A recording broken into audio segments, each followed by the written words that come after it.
अगर आप भी चाहते हैं माँ देवी म्यूजिक के ऑडियो वीडियो आप तक पहुँचे तो हमारे चैनल को सब्सक्राइब करें और बेल आइकन दबाना ना भूलें। धन्यवाद।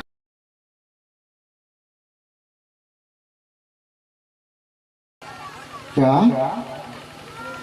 इससे अनुभव होता है कि तुम लोग को साधु संत को कहता है दरबार में बुला कर ले आने के लिए? हाँ।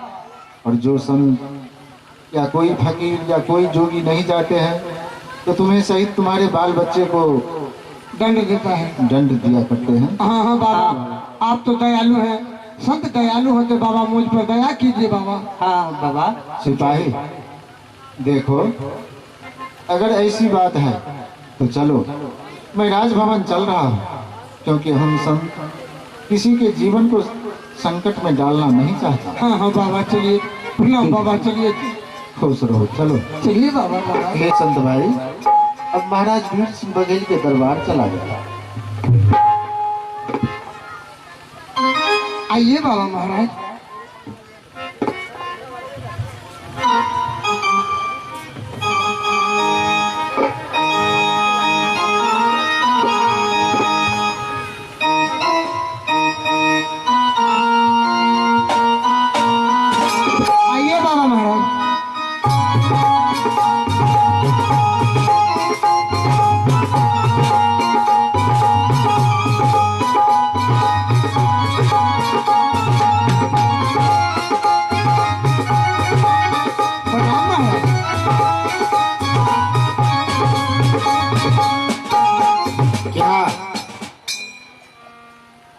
कोई ताजा खबर लाया तुम लोगों ने? हाँ हाँ महाराज। क्या है? आज मैंने देखा इतना बारिश हुआ, लेकिन एक साधु बाबा वृक्ष का नीचे आसन लगा करके बैठे थे। साधु? हाँ, लेकिन इतना बारिश हुआ लेकिन बाबा के बदन पर एक बूंद पानी नहीं गिरा महाराज। अरे उसे क्यों नहीं ले आया? महाराज मैं यहाँ के वो साधु बाबा को ले आया हूँ। लाए हो? हाँ हाँ। दिखाओ हमें, कहाँ है? आइए साधु बाबा।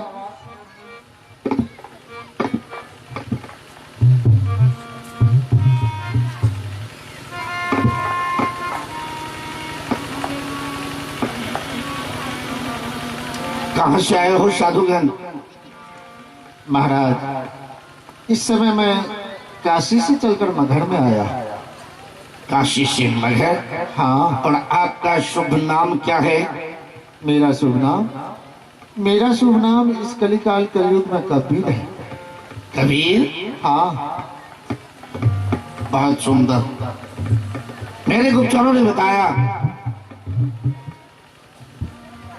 कि इन साधु को आने से ही मगहर में सारी समस्याओं की समाधान हुई है।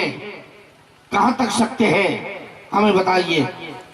महाराज ये मैं कैसे कह सकता कि ये बारिश कैसे हुई कैसे नहीं, क्योंकि समय और मौसम प्रकृति के अधीनस्थ है। अच्छा। प्रकृति में जब शरद ऋतु आए तो ठंडी लगती है, जब गर्म ऋतु आए तो गर्मी लगती है, और जब बरसात ऋतु आए तो आसमान से बूंदा बूंदी पानी टपक पड़ती है। फिर भी संत होने के नाते एक बात कह सकता हूँ। क्या? महाराज प्रत्येक मानव, प्रत्येक व्यक्ति को अपने ही किए हुए कर्मों का फल मिलता है। हो सकता है इस राज के राजाओं होने के नाते आपने कोई ऐसा अच्छा शुभ कर्म किया होगा जिसके पश्चात इस मगहर में इतनी भयंकर बारिश हुई है। मेरा? हाँ। बहुत अच्छा। सिपाही जाओ, इन महात्मा को ले जाओ और महारानी से बोल दोगे कि महाराज का आदेश है, सुंदर आसन, सुंदर भूषण और सुंदर भोजन, सुंदर बख्शीश देकर विदाई कर देने के लिए। जैसा आज्ञा महाराज। लेते जाओ। आइए साधु बाबा।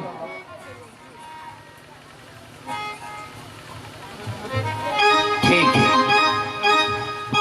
और ऐसे भाई चलो, आज सबसे पहले तुम्हें सारी शस्त्र को इकट्ठा करना होगा और सारी शस्त्र को इकट्ठा करते हुए हम लोग अपने अपने वाहन को तैयारी करूंगा और यहां से रवाना हो चलूंगा। 12 वर्षों के बाद आज ऐसा मौका मिला है कि जंगल में चलकर शिकार करना, सैर करना। ठीक है महाराज। चलो।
महारानी की गाड़ है, महारानी की गाड़ है।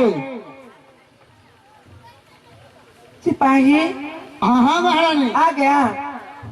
प्रणाम प्रणाम महारानी। खुश रहो। आज ऐसा है, हाँ, ऐसा साधु बाबा आया है राज दरबार में, जो महाराज साधु बाबा को देखकर खुश हो गए।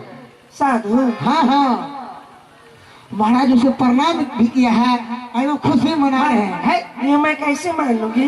महाराज खुशी में झूम रहे हैं। और महाराज हमसे कहा, सिपाही या साधु बाबा को ले जाओ रंगमहल और महारानी से कह देना बाबा को अच्छे आसन लगा देगा, बाबा को अच्छे वस्त्र, अच्छे अच्छे भोजन, बाबा को बख्शिश देकर को विदाई करेगा। हाँ तो ले आओ। कहाँ है वो साधु? दिखाओ। ठीक है महारानी, मैं अभी ले आता हूँ। आइए साधु बाबा। महारानी यही साधु बाबा है। आसन ले आओ ना साधु के लिए। ठीक है, आसन ले आओ। पधारिए महात्मा जी।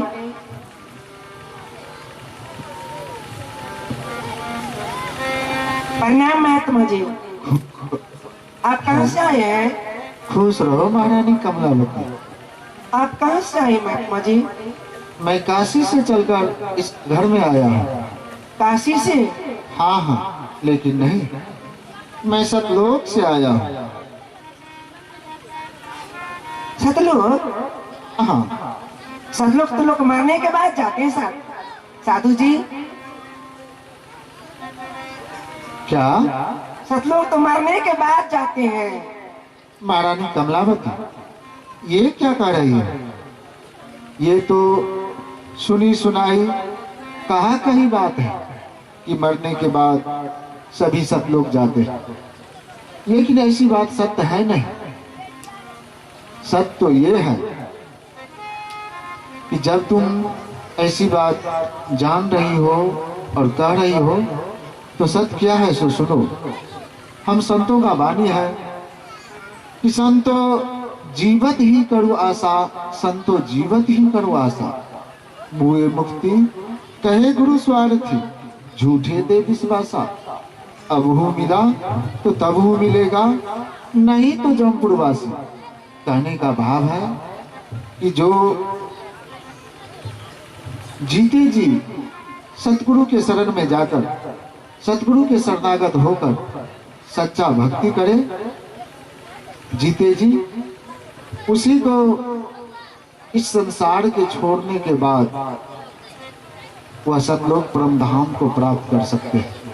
ऐसी बात नहीं कि सब के सबको सतलोक ही हो जाते हैं। तो हे महात्मा जी,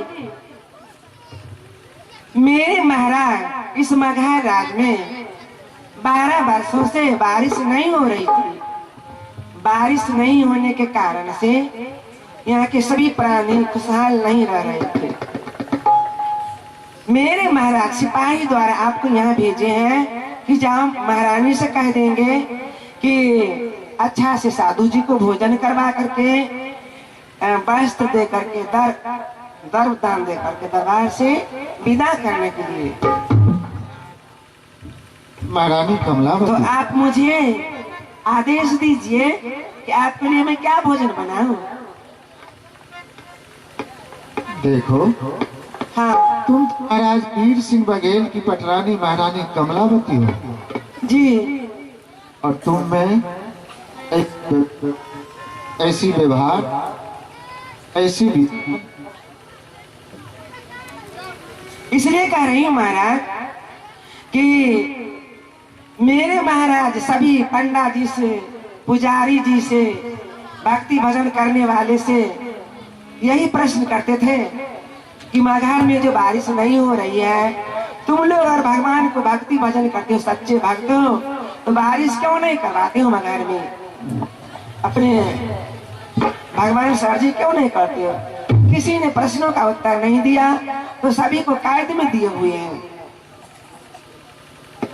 देखो, आपके पदार्पण से इतनी बारिश हुई है कि जमीन में नमी आई है, पेड़ पौधे हरे भरे हो गए हैं और सभी प्राणी खुशहाल दिखाई देते हैं। महारानी कमलावती, हाँ मैं तुम्हें क्या आदेश, क्या आज्ञा दूं? मैं तो कुछ आहार करता ही नहीं हूँ। नहीं नहीं महात्मा जी, ऐसा मत कहिए। कुछ आहार कैसे नहीं करेंगे? कौन ऐसा आदमी होगा जो कुछ भी आहार नहीं करेंगे? कुछ ना कुछ तो आहार करेंगे ही। देखो, हाँ मैं तुम्हें सच कह रहा हूँ कि मैं कुछ भी आहार नहीं करता। और तुम जो इतना हट रही हो, हाँ हाँ तो तुम जो समझ रही हो मेरा ये पंचभौतिक शरीर नहीं है। आहार व्यवहार पंचभौतिक शरीर वाले का है। मैं तो विदेश स्वरूप हूँ। तुम्हें देखने में ऐसा लग रहा हो। देखने में ऐसा लग रहा है महात्मा जी। हाँ हाँ, अगर तुम्हें यकीन नहीं हाँ तो सुनो, मैं तुम्हें सुना रहा हूँ।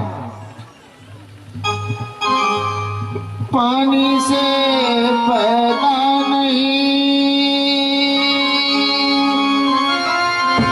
श्वसना ही शरीर,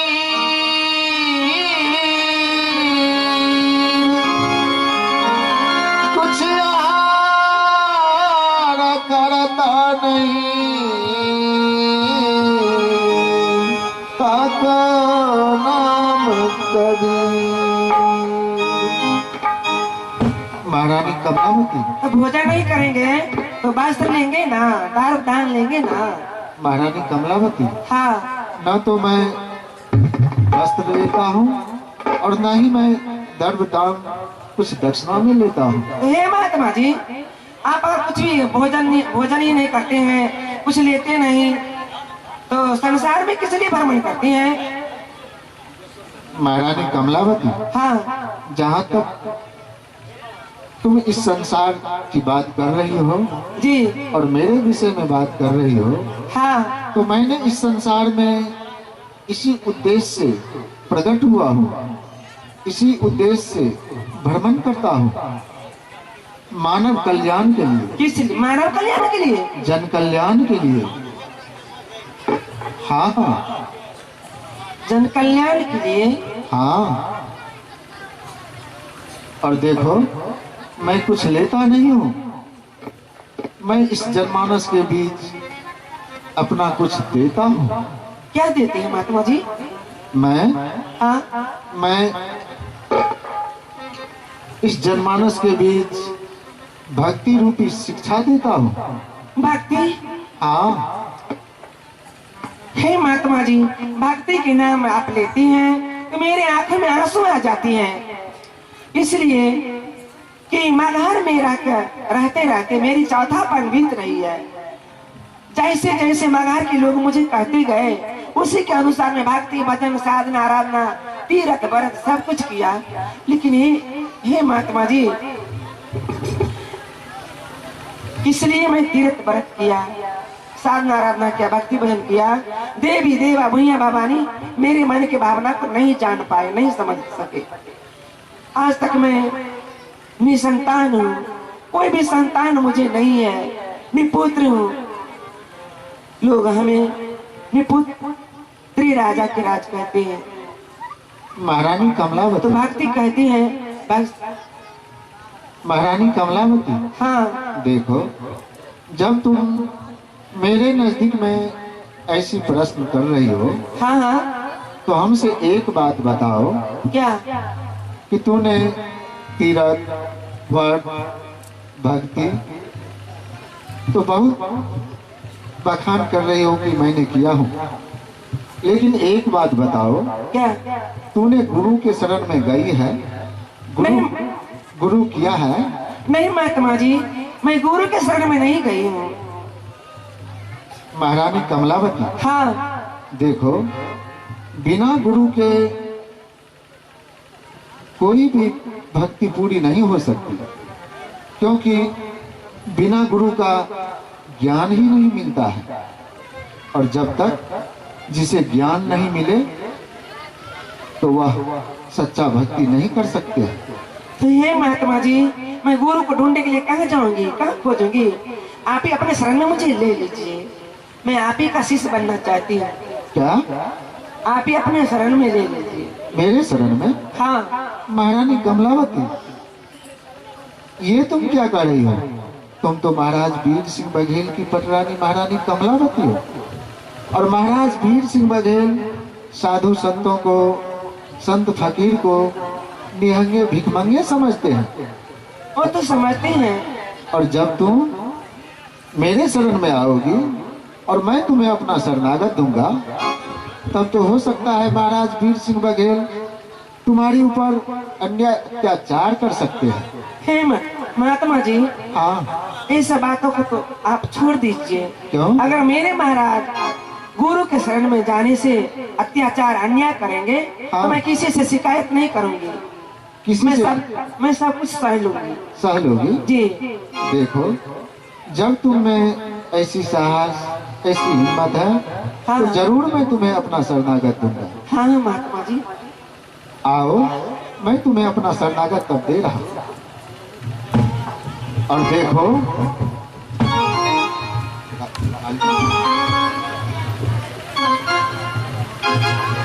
देखो, एक बात मैं कह रहा हूँ, उसे ध्यानपूर्वक